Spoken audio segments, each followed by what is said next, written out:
Hi everyone. First thing I'm going to do here is put a content and language disclaimer on this video right away. Um, I hope you stick with it because I think in the end it's going to be worth it. And I'm going to once again show you how being no contact and staying no contact will clean your filter so you can see your past for what it is from a fresh perspective. I've been very consistent in saying the longer you stay no contact, the clearer and clearer things become for you. And this happened this week. And this road I'm about to go down is going to be long, it's going to be winding, but I promise you it all is going to tie into the end. There's going to be some rehashing of some old stuff that I've discussed in the past, a lot of new things that tie in, and it's going to be a lot of side roads. But I promise you, everything is gonna tie in neatly. So I was watching a broadcast on TV of a radio show, Mike Francesa, and he's a radio sports guy up in New York. And now they simulcast him on one of the Fox Sports networks, so I'm able to see him down here and watch him down here. And baseball season, a lot of baseball talk. Well, World Series talk came up, and somebody brought up the '91 Minnesota Twins, who won the World Series that year. And immediately, I'm triggered. Because that put me, when I think of the 1991 Minnesota Twins, I think of that World Series. And the reason I think of that World Series, not because it was probably one of the greatest World Series ever played. Two teams who were last place teams the year before now are in the playoffs, Atlanta and Minnesota. And it was a 7-game series. It was one of the greatest series. If you're a baseball fan, it was one of the greatest series you ever want to see. And Game 7 goes into extra innings, and the starting pitcher, Jack Morris, he was like one of these, I think he's a Hall of Famer, but he played most of his career for Detroit, got traded to Minnesota for one last shot at a title, and is this old man, and he's pitching into the 11th inning, and he had this amazing World Series. The Braves won in an extra innings, and I was cheering because I was rooting for. I'm sorry, the Twins won in an extra innings, and I was rooting for the Twins, and I was watching it in my room, and it was late at night. It was after midnight. After I think I was still a cashier at ShopRite.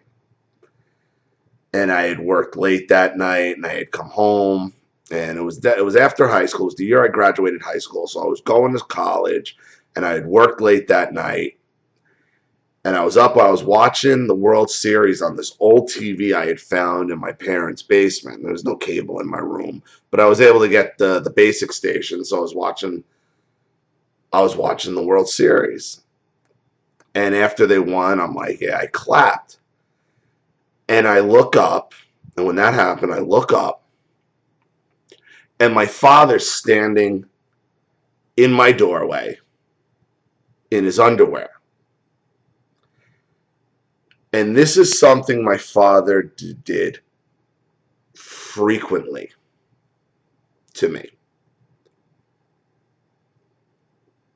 Either in his underwear or most times naked. My father would like to confront me with things, standing there either naked with his dick out or in his stupid colored jockey shorts, and like he got strength out of his dick or something. So I look up, and he's standing there, luckily this time in his jockey shorts,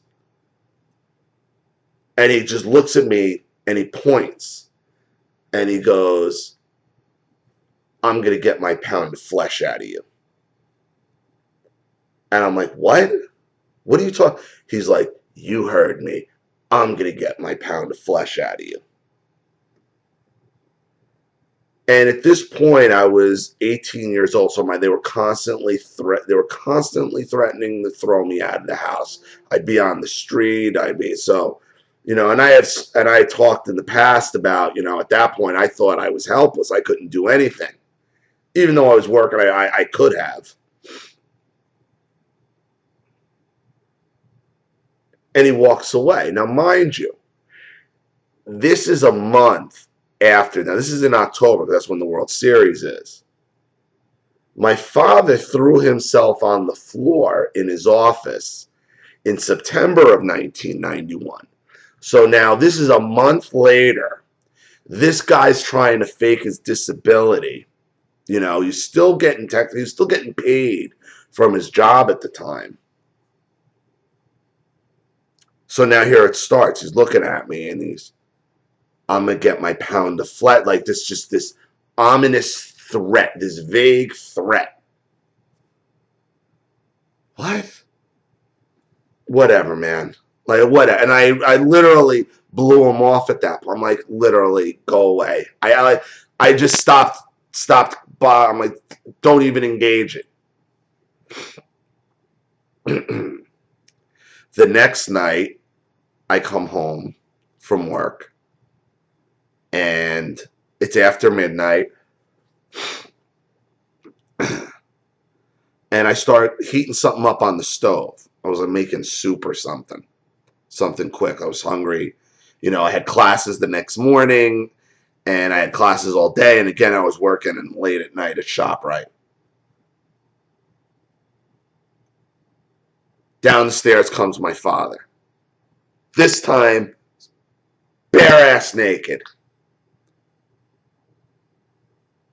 You're going to admit what you did, or you're going to be out of this house. You got 2 days. I'm like, what are you talking about? And he's going on. He keeps coming up into my face. And I keep backing away. Not because I'm afraid of him, because he's naked. But he's taking it as I'm afraid of him. And I'm like, I'm not afraid of you, dude. Get away from me with your swinging dick. Just get away from me. What are you talking about? What are you talking about? He goes, you know what you did. And then finally, after 3 hours of wrangling with him in the middle of the night, this naked moron, the money you took from downstairs. I'm like, what money? What are you talking about? He goes, your mother, where your mother stashes money, there's $20 missing. I'm like, what are you talking? And he goes back up the stairs. Now, at the time, I was so volatile with my mother, I was convinced my mother was just making something up to start to rile him up. So my mother comes down. And I just said to her, I'm like, you setting me up for something? You setting me up for? I'm like, what the hell is this bullshit?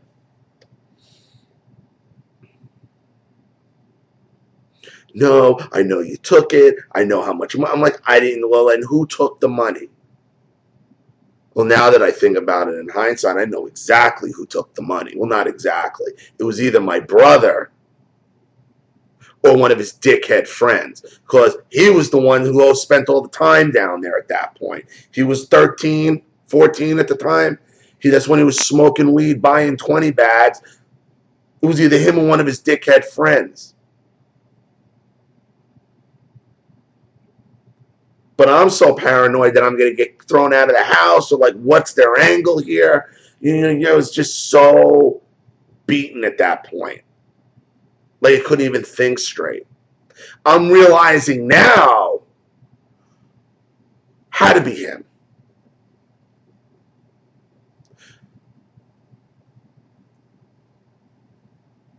So I end up having to admit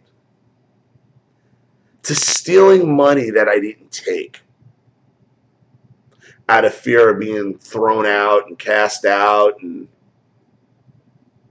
I didn't even consider that it was my brother at the time, but it had to have been because it wasn't sure shit wasn't me.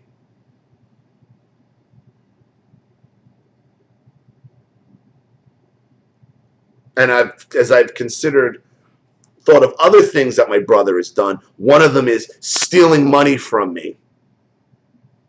It is pretty obvious, yeah, he was the one who did it. No matter, because I would have gotten the blame anyway. But again, this was another power move that my father would do in front of me, naked or in his underwear. Like somehow he grew strength by having his dick out. And these weren't the only times he would do it. It seemed like when stuff would go down, like I said, the story about me getting ready and drying off, it was like another situation. He's busting in my room naked, like always confronting me either in his underwear or naked.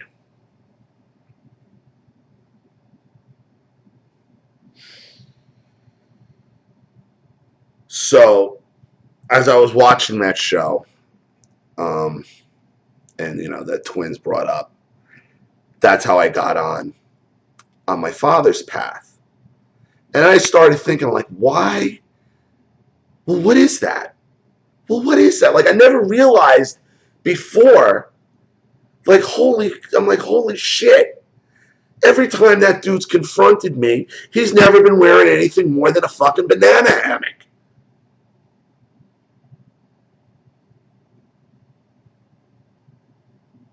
And then I start thinking, because when that happened in 1990, in 1991 going into 1992, that's when I started, because I went from being a cashier at ShopRite in college to working security for them. And then from that thought, I jumped to working at Macy's in 1996. And I've never talked about this before, about working for Macy's. Anybody who's worked in a mall or worked in some kind of public store, like a big store, not like a specialty store or anything like that, but any type of big store, like a department store or a Kmart or something like that, has heard stories about what goes on in the men's rooms. And I might have talked about this in the past. I don't remember. But one of the things that goes on in the men's rooms is guys who are gay and on the down low meet up there all day, every day, to blow each other, to have sex in the men's rooms. This is common. And you don't believe me, you could look it up, ask anybody, and they'll tell you, oh yeah. And the store I started in, Paramus Park, had a major, major, major problem with it. And this is at the beginning of the internet. And even back in 1996, it was on the internet about, like, this store, the third floor men's room, they used to call it cruising, like cruising for sex. And it got so, like, at one point, it got so bad, they wanted us to start arresting the guys when we caught them. Because it got so out of control, because you would literally chase them out all day, every day. They'd have a code system. They'd be on the lookout for you. And they were intent on having sex in your men's room. And this men's room was right in the middle of the children's department on the third floor. And it was getting out at that point where kids were getting pulled in and kids were seeing things. So at this point, the company's like, you guys got to start making arrests on these guys. And the way the way we made arrests is we had to go in there and wait for them to solicit us. And you've probably heard the story with the senator from Montana with the foot tap and the wide stance, and like all that is absolutely like all that stuff is exactly how it happens. They tap their feet, they put messages on the walls, they drill in holes in your wall so they can make glory holes and stick their dicks through. It's most department stores, but it was so out of control. I walked in one some July of '96, and there was a full-blown male orgy in the middle of the men's room. It was like, and they all just out the door. You never seen them out the door so fast. But they got wind that we were going to start making arrests on it. So they just decided, well, we're just going to do it in the stall. So that's why we had to have them physically solicit us. So we'd have to sit there in the stalls and wait for us to solicit the sex. And when they did, our shields came out. That was it. We rushed in, grabbed them out, called Paramus PD, hauled them away. So we were doing this, and we only did this for a couple weeks. And it didn't eliminate the problem, because the problem always existed, but it definitely stopped the flurry of it was all day, every day. But that got me thinking of like this other pervert case I had in when working there that same summer. And it was during that same time period. And it was this old man, and I'll never forget his name. His name was, and he's dead now, so, because I checked. He was 72 at the time. His name was Donald Scordato. And what Donald liked to do was Donald liked to come in and jerk off in public play in your store. And in order for you to make an arrest on that one, you'd have to physically see him with his dick in his hand, and they wanted it on video. As long as you didn't touch anybody, he was good to go. And they had tape after tape after tape of this guy just in there jacking it. But he would do it through a hole in his pants and never actually take his dick out. Well, the one night I'm working with this another detective, Anita, and she was a long timer, and we had 2 off-duty cops that would work with us as well. And we're watching Donald, and she's like, here's the guy, here's the pervert. And this was the first time I've ever had to deal with him. I had heard of him only through the tapes and the pictures of him to be on the lookout for. And apparently he hadn't been in for years. But she's like, holy shit, there he is. I'm like, who? And she's like, the whacker. And we're watching, and there he is. He's doing the same thing in his pants pocket, jacking it. And then out of nowhere, and he's standing in the middle of the lingerie department, and he's standing in the lingerie. He's standing there just behind a rack, and you could see him. And the guy was kind of like, when he gets like that, he goes into a zone, so he's not even paying attention to who's around him. And Anita was like, let's just throw him out. Like, we're just throwing him, like, I want to see what he does. I'm like, let's just see. She's like, we've never been able to catch him. I'm like, let's just see what he does. Let's just see what he does. So he's in the middle of lingerie. Same deal like the other tapes. You really don't have anything definitive. And he gets this look, and he locks on. And lingerie was on the border with the juniors department. And just then, he turns around at juniors and comes out from behind the rack, and he unzips. And because of the way the cameras are pan tilt zoom, so we're following them. But if you're coming from the camera, you can't see until they're into frame. And it was, by the time we saw her, it was too late.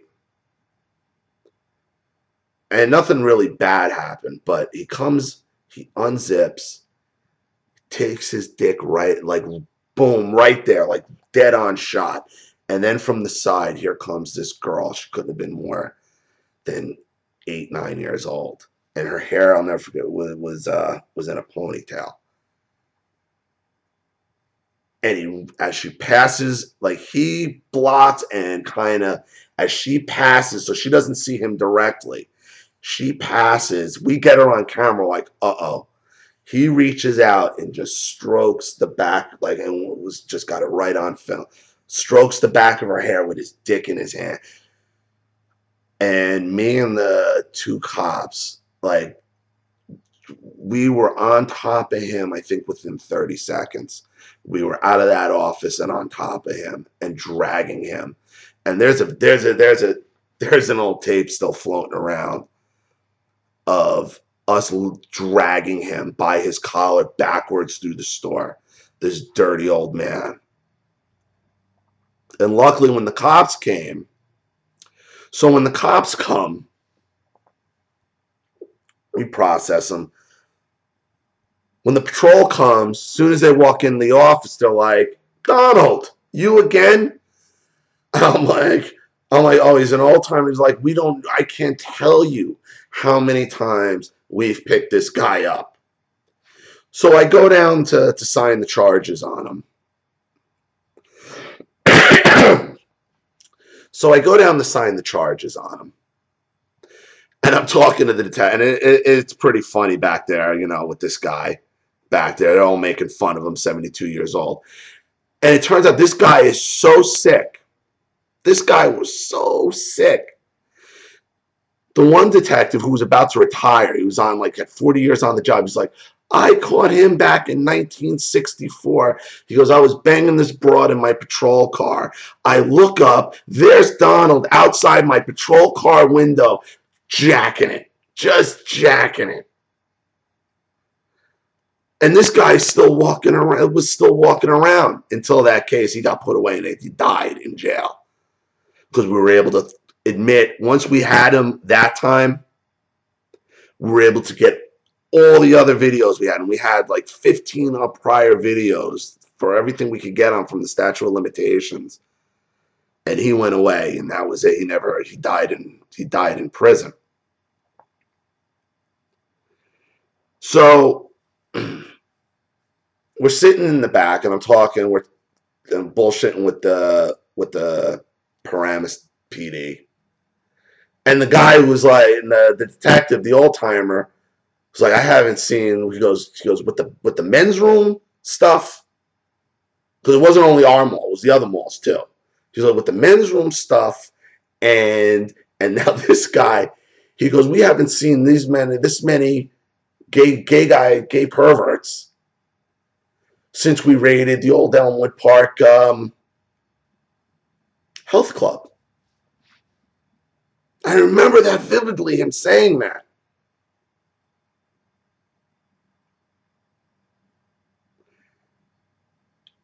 And when I remembered that,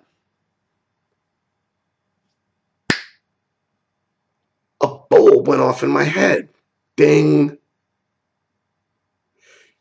My father was a member of that health club that got closed down for basically being a gay brothel. Huh. Things are starting to fall into place here with my father's aggressive behavior.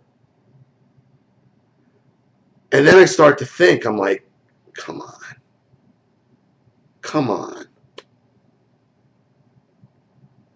And then I remember, well, who are my father's friends? Well, my father really doesn't have any friends. Except his best friend, the only friend I ever knew of that he had from childhood, was a guy named James. James was a very nice guy. I liked him a lot. James died of AIDS in 1990, I think. He was gay. My father's best friend. Very flamboyantly gay. But my father was like, yeah, nobody knew. Eh, all right. And it always did strike me kind of odd that his best friend, and he didn't know, and it was that flamboyantly gay. But whatever, my father had no other friends.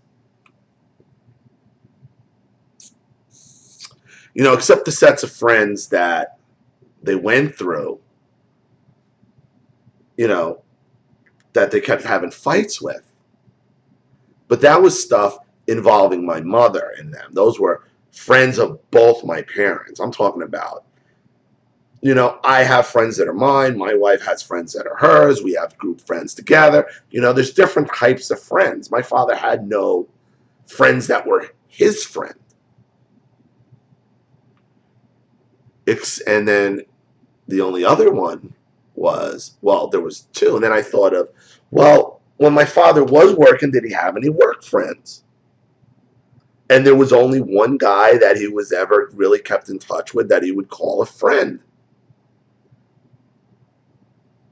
And that guy, I remember, also belonged to the Elmwood Park Health Club. And now when I think of that guy was married, but very effeminate. Very prim, very proper, like just came off as very effeminate to everybody. Huh.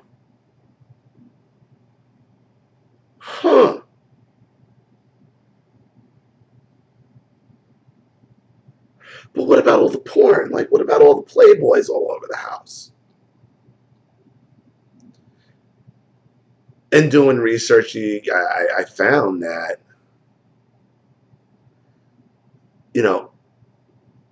basically my father's trying to emulate his father. When my grandfather's stash of porn.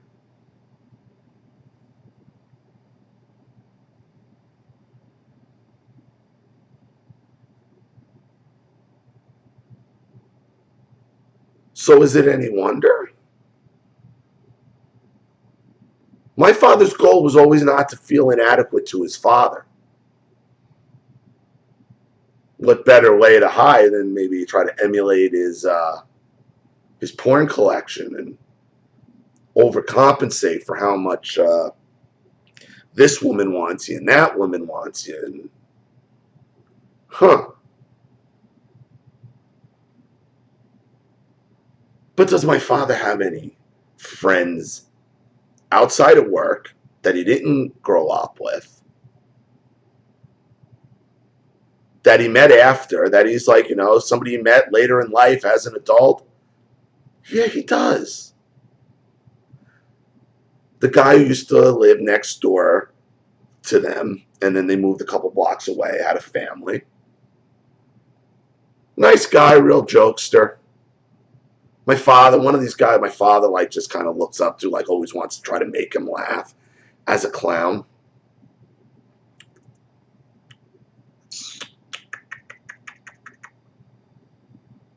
Now, is this guy giving any type of signals? See, now when I think of Frank, the first thing that I have to think of when I think of this neighbor Frank is my grandmother's Virginia's funeral, where my father had to run out of the wake, proceeding. And not that I care, kind of disrespect to Virginia, I could care. Fuck her. Like, not that. But this is why, because why I remember, the first thing I remember of Frank is this. Even though I've known him for years, I've known him most of my life.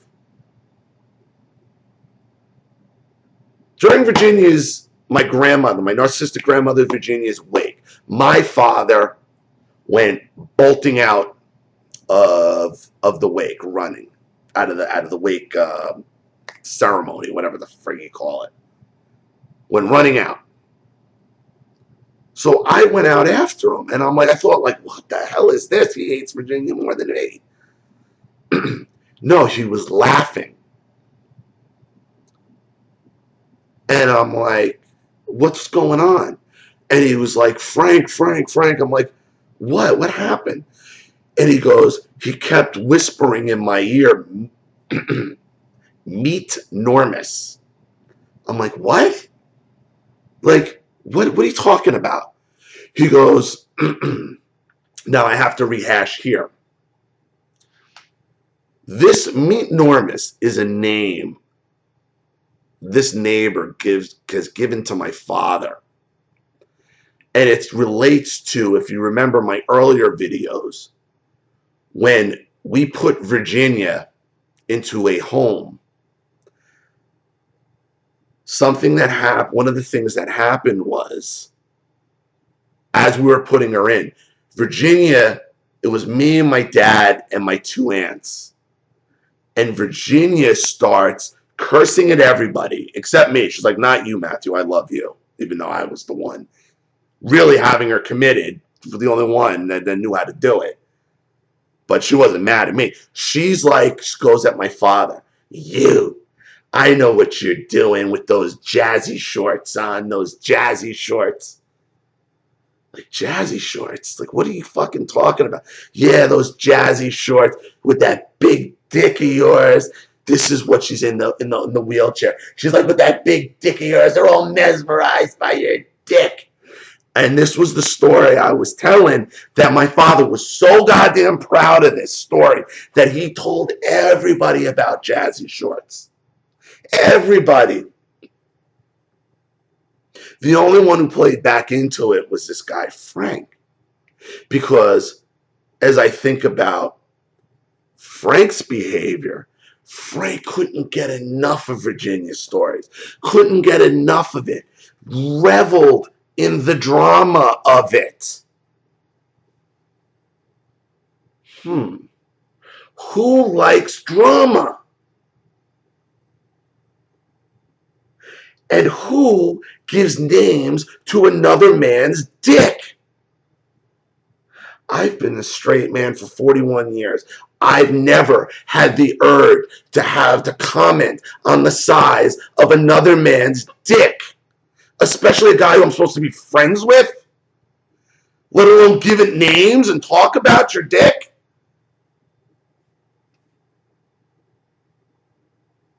Huh.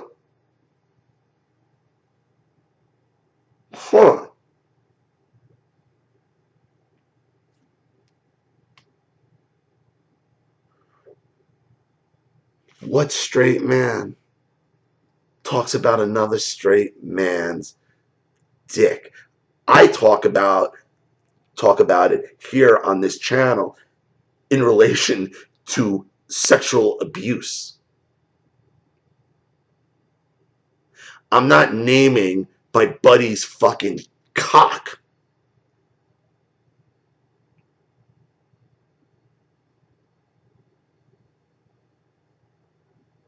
I've told other people who've asked me for advice on their relationships. I've told several women, yo, that guy you're with is gay.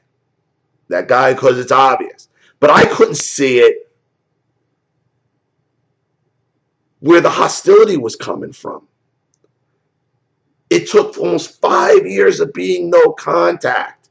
And out of nowhere, on a stupid sports radio show, the 1991 Minnesota Twins has taken me down a path and a realization of where my father's hostility and why he did what he did comes from. It's obvious. It's obvious.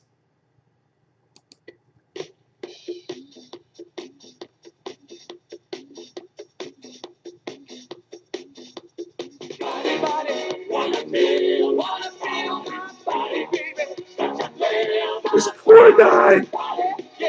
That's why he stays with my mother.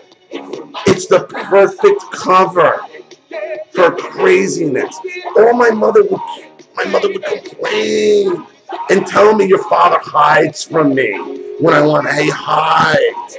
That's why he couldn't perform with her 3 seconds and out.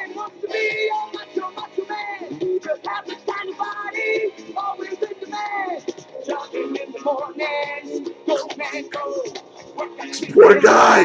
They closed his health club down. He's afraid he's gonna get found out. So what does he have to do?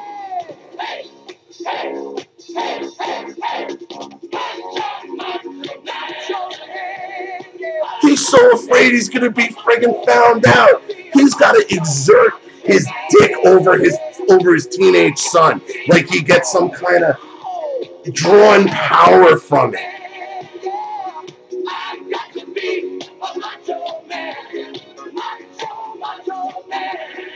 You should have just been gay, dude.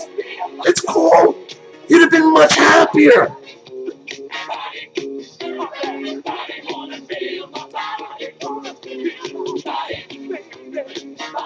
I am so happy I have figured this one out, because at least I can assign a why. At least I can assign a why.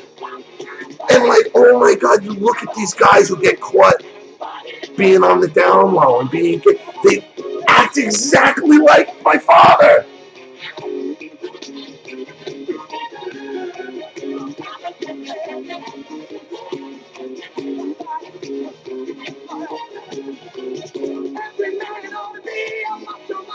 I still can't forgive it.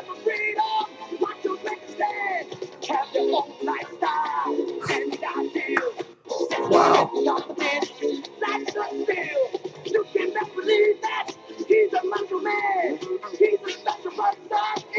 It's like it's all just falling into place. At least on that end. That's all he wanted. He wanted just to be around. And now he's afraid he's going to be found out. He's got these porn mags. He's got to act like he's into like swinging. But he never does anything. Meanwhile, when it's actually time to have sex, he hides from my mother. He's two plump chumping out.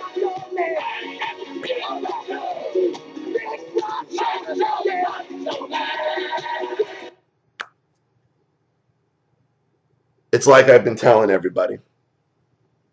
The longer you stay no contact, the more and more clarity you're going to get over your past experiences, over your life. This was all right in front of me the whole time. This is video number 51 or 52. All these pieces were right in front of me, yet I couldn't see it.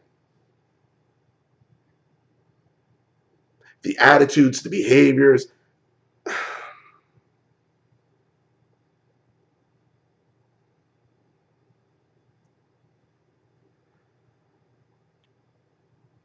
Going no contact, I know, is a big step. And it could seem very daunting, and it could seem like you're all alone.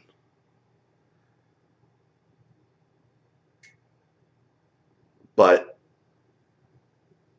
until you do, you're not going to have any type of idea of who you are and what you've been through.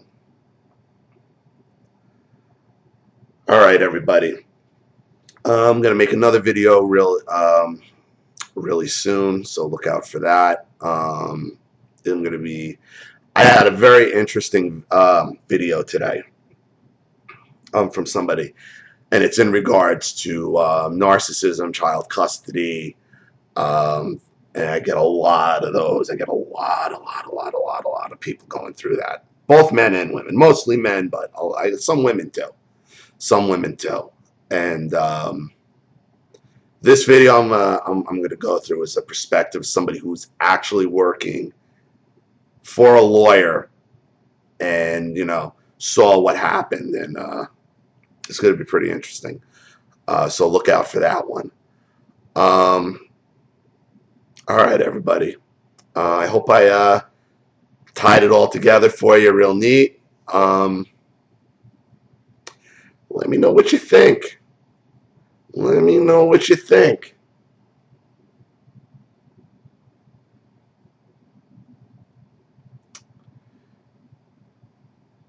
If he just could have been honest with himself, probably would have been a lot happier in life.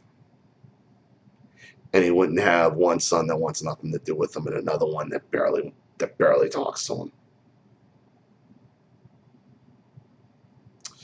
All right, everybody. See you all again real soon. Thanks. Bye.